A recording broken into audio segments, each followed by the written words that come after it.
With the PFL shutting down Bellator, they've closed up shop and there are some free agents swirling about. At UFC 314, the debut of Pitbull. Before that, Michael Venom Page, but he wasn't quite part of the collapse of Bellator, more of a free agent. And now the latest rumor swirling about is Aaron Pico. They're talking about him potentially fighting Movsar Evloev. Before we talk about who's going to win that fight, the question really is, who is Aaron Pico? How good is he that they're just going to throw him in there against a top 3 fighter on planet Earth? He's a young guy. He's a talented guy. All the potential in the world. At one point in time, a very hyped prospect. But does he still have it in him? Can he show up into the UFC and make a splash like some of the people before him did, like an Eddie Alvarez, for example, who went on to become champion? You worked for Bellator for a little bit. You've got some experience on that side of the house. I'm assuming you've had some experience with Aaron Pico. A, do you think he's UFC, let's say, quote-unquote, caliber? And B, do you think he's going to come into the UFC and make a splash if he ends up in the UFC? Obviously, these are just rumors right now. Yeah, I mean, from what I understand, they are close to getting a contract done with the UFC. Now, just let's go ahead and put this in consideration. The PFL has a matching rights, is from what I understand. And after listening to some of Pico's interviews, he said, yeah, they have the right to match. We're trying to get them to waive that right. Like, I don't want to be there. I want to fight for the UFC. I've done everything I can over there in Bellator, and Bellator now is wrapped up. I know that Pico had only been there in Bellator because of his relationship with Scott Coker. Once Scott Coker had left, that relationship is no more. So that's a big reason why Aaron Pico was like, look, I've done everything I can here. I've decided to move on. And I understand. When you have had a promoter for so long that basically when you were 18, you signed with the Bellator, and he's the one that has helped to try to build you and make you who you are.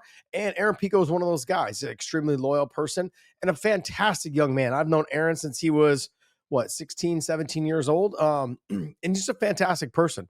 I used to call him Cheek because he had really big fat cheeks when he was a kid. And overall, but if you guys don't know about Aaron Pico, he basically dropped out of high school, got his GED, and just went on to just wrestle internationally. He was wrestling on the international circuit. Everyone understood how damn good he was. He is a fantastic wrestler. And so this fight that everyone keeps talking about against Evloev is a damn good fight, because on the feet, I'm going to give this fight to Aaron Pico. In the wrestling, I'm going to give this fight to Aaron Pico. The submissions, though, I would give probably to Evloev. But where I think this whole thing, people need to remember, the physical size of Evloev versus Aaron Pico is going to be the difference. I don't know if it's going to be the difference in the outcome of the fight, but you look at Evloev versus Aaron Pico. Pico is not a big 45-pounder. To be honest, he would have to suck quite a bit down, but he could probably get to 135. I don't think that'd be smart for him, but I'm simply saying he's kind of one of those guys he's kind of in between 35 and 45, and he had his fights at 55 because guys wouldn't fight him at one, and when he first came into the sport. They're like, no, we want to see more. And so he was fighting guys that were way bigger than him. Him going to 45 is a good deal. Him being there at 45, I think it is a fantastic addition to that weight class for the UFC. Because if I'm actually looking at these guys here at the 145-pound division, you've got Volkanovski, Max Holloway, Diego Lopes, Evloev, Yair Rodriguez, Brian Ortega. Now, Max is gone. We're going to wipe him out. You got Brian Ortega. He's gone. He's at 55 now. And you've got guys, those two guys are gone. And then obviously Ilya being the champion, he's gone as well. So you got three top guys that are out. There's room for people to slide in. Patricio Pitbull is going to slide in coming up and with his fight. And then you've also got Aaron Pico, if he can slide into that mix. Now, there was also talk that Aaron Pico and Patricio were supposed to fight, Patricio Pitbull. And I think they wanted to wait to put that fight on because they know they both have something. They could always run that into the UFC if they want it. And that's a selling tool also for them, saying, hey, we were supposed to fight in Bellator. Well, better place to do it than in the UFC. And so if you guys don't know much about Aaron Pico, fantastic wrestler, great boxing, has come a long way with his kicks. He will threaten the submissions in terms of the Darce, the Anacondas, and I've seen him lay back a couple of times for some ankle locks. Very ill-advised, by the way. But it doesn't mean that he won't do it. This kid is a sponge. He soaks it all in, and he's not afraid to take chances. And so I'm looking forward to seeing him make a splash. And I think the Evloev fight is a perfect matchup because he will be able to stop some takedowns against Evloev, and he will be able to let the boxing go. It'll be interesting for sure. And you mentioned a lot about the wrestling, and you just touched on the boxing there. Doesn't Aaron have like very high level boxing experience? Like, wasn't he? What's your idea competing? of high level? And like Golden Gloves type stuff is to me is not. No, that's amateur. I thought he had some professional boxing experience. No, he had no professional boxing, but I do know that he had worked down at Wild Card with Freddie Roach. Freddie Roach loves him. They've trained together. They've worked together. He's been in there with Manny Pacquiao and like done some sparring and some light sessions with Miguel Cotto and those kind of things. So yes, he's got some professional boxing, but we're also talking about practice. Now, as Allen Iverson would say, man, we talking about practice. Really? I mean, that's as far as it goes. Like just training with guys, getting to pick their brains, all of those things. That's where Aaron Pico is. He is somebody who's performed on the largest scales. He lost in the Olympic trials for wrestling in the finals, and it was 1-1. He kind of got hosed. He should have went to the Olympics for wrestling. When he didn't make the Olympic team, he stopped wrestling and went right into MMA. He said, look, if I didn't make the Olympic team, I'm going to go ahead and just change my focus. I would have liked to have seen him go one more time because he was only 18 at the time when that happened. I think he was just about to turn 19 or he just turned 19. But I would like to have seen him continue to wrestle. He just didn't want to do it as much. He always knew he wanted to be a fighter, and that's where we're at right now. So hopefully he does get in the UFC. Hopefully the UFC is able to get this done, because the way they're going to do this is knowing that the PFL, if you guys are not familiar with matching clauses, you know what a matching clause is? Yeah. Okay. First right of refusal. You've managed some guys before. Yeah. Why don't you walk us through what the matching clause is? So if I am we'll talk about Aaron. He's under contract with the PFL, but he has a period of time where he can negotiate with another organization, right? His contract is technically up at the PFL. He's free to negotiate with whoever he wants. And then when they make him an offer, let's say the UFC, I'm making up numbers. The UFC says, I'll give you $100,000 and $100,000. The PFL has the ability to say, yep, we'll match that. And then he has to stay, like he has to sign that deal and stay at the PFL, or he has to sit and ride out whatever the rest of that term is. It could be a year, it could be 2.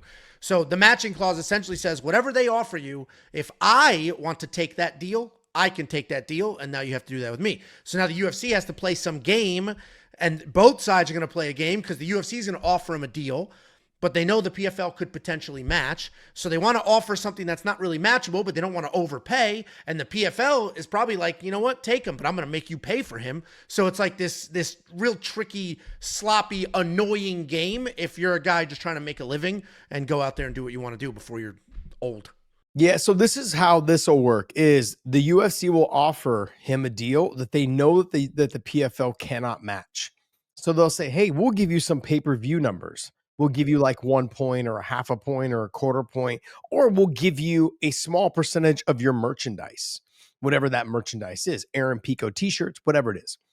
They know that the PFL doesn't do merchandise for their fighters, so they will not be able to match that.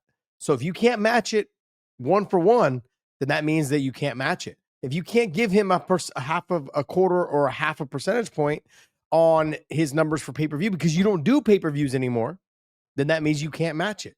So those things happening, that's how the UFC will be able to get Aaron Pico. And honestly, I got to be honest, Don Davis and Peter Murray, they should have just said, look, man, we understand, time to let you go.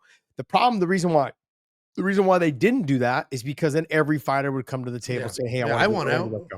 Yeah. But what they needed to do was they needed to hold on to him until the weight classes were set, the tournaments were set, and the fighters had accepted to fight in those tournaments to make the amount of money they're making. So the featherweights just fought, this last Thursday night. There was a good card of a couple guys that had fought single elimination. They're changing the way that they're doing stuff over in the PFL. Finally, they're getting their shit together, and it's showing. They had some good fights. I'm glad, though, that Aaron Pico now he's making a push into the UFC. I'm really excited for him. He's a really good person. You love to see good people succeed, and I love being able to watch him compete because he has got power in his hands, which I have felt. I have trained with. I have sparred with him. Okay, he's put me on my butt, and literally, he's got boxing power. He's got big hands. He's got a lot of power in his hands, and it's hard to take him down. He's somebody that he will be super, super aggressive because he knows you cannot take him down. So this fight with Evloev is a very good fight. And you know what? If you asked me 4 or 5 months ago, I'd be like, I think Evloev beats him. And then we watched Aljamain Sterling make that fight real close. not very great takedowns. Aljamain Sterling took down Evloev and made some of those exchanges really tight. Evloev ultimately won the scrambles, which is how he ended up winning that fight. But I don't know if he's going to out-scramble Aaron Pico, not at that level. And if Aaron shoots first, he should be able to have some of that same success. So that all of a sudden is a very compelling fight. And a lot of people may not know who Aaron Pico is, or may remember that he was a really hyped prospect and then lost a couple of fights there in Bellator by finish. People are like, oh, well, that's it. That's done. But then he came back and won a whole bunch of fights in a row and continued to improve and did the right things because he is young. He did learn and he did continue to move up. So like he got knocked out in June 2019 and took a large chunk of time off before coming back. And since then, he's looked very good. He's got that random shoulder injury loss that doesn't really count. Outside of that, he's been rock solid, and he's growing with the sport. He's improving. You're seeing a lot of striking out of him. And I think to your point, he knows he's such a good wrestler that he's like, I'm going to let my hands fly because what are you going to do? Out wrestle me? No. So he's just going to let his hands go. So I think I hope the rumors are true. I hope they do make a fight. I would prefer it wasn't Evloev. I would have preferred they gave him a showcase fight. Why not Evloev?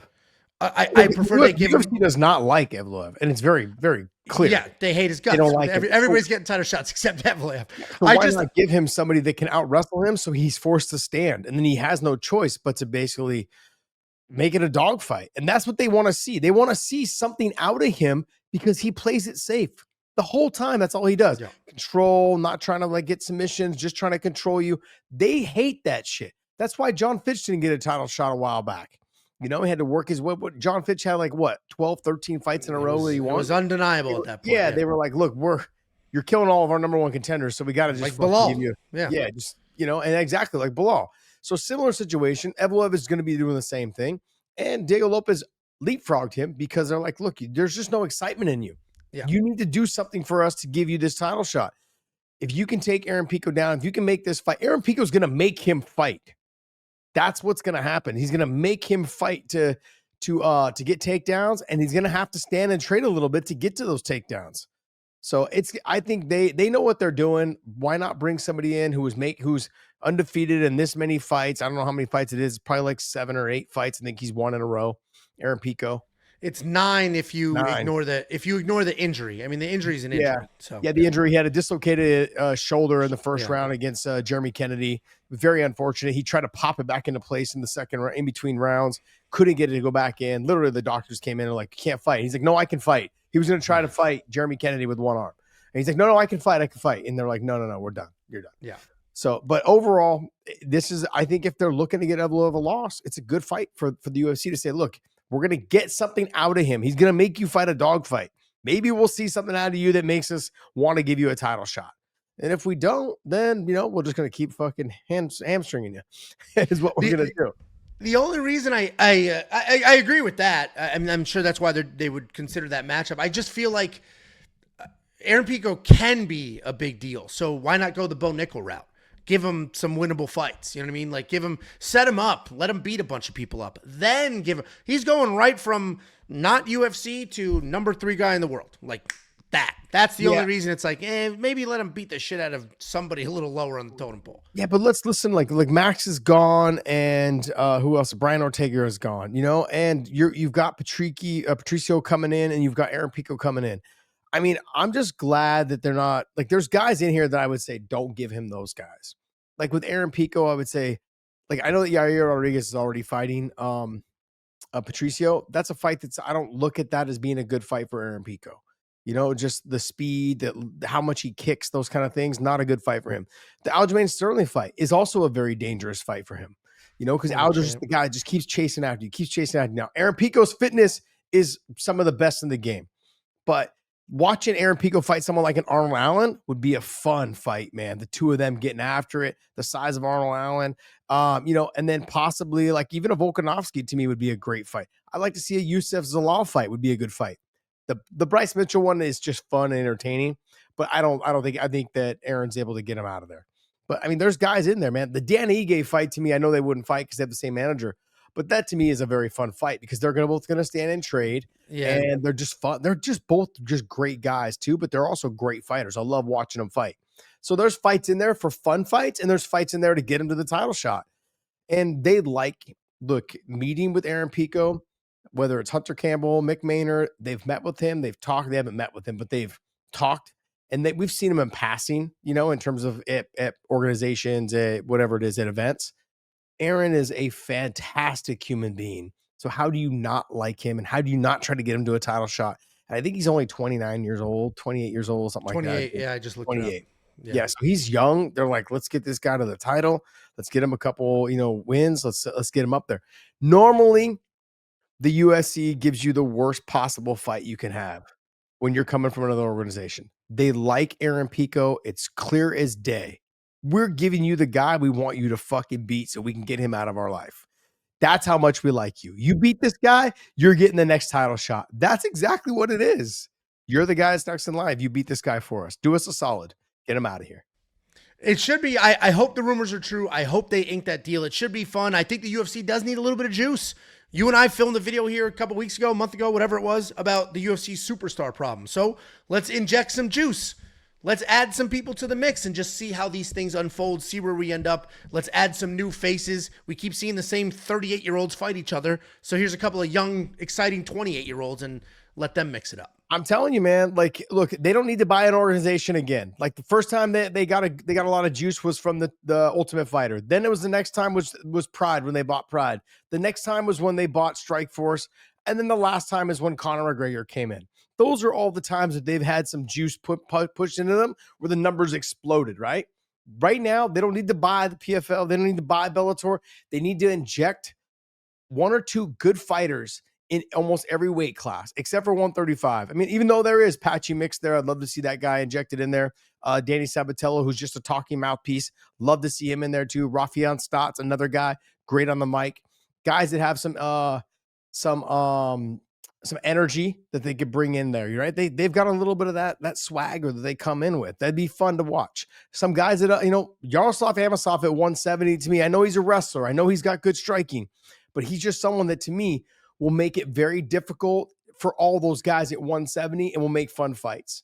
And there's other guys all obviously out there in the Bellator, obviously Johnny Eblin and those guys, but there's guys out there in that sphere of PFL being kind of released or kind of being able to test the market. Do not be surprised if you don't see Ryan Bader in the heavyweight division in UFC again. Don't be surprised. I would not be surprised. He got his full release.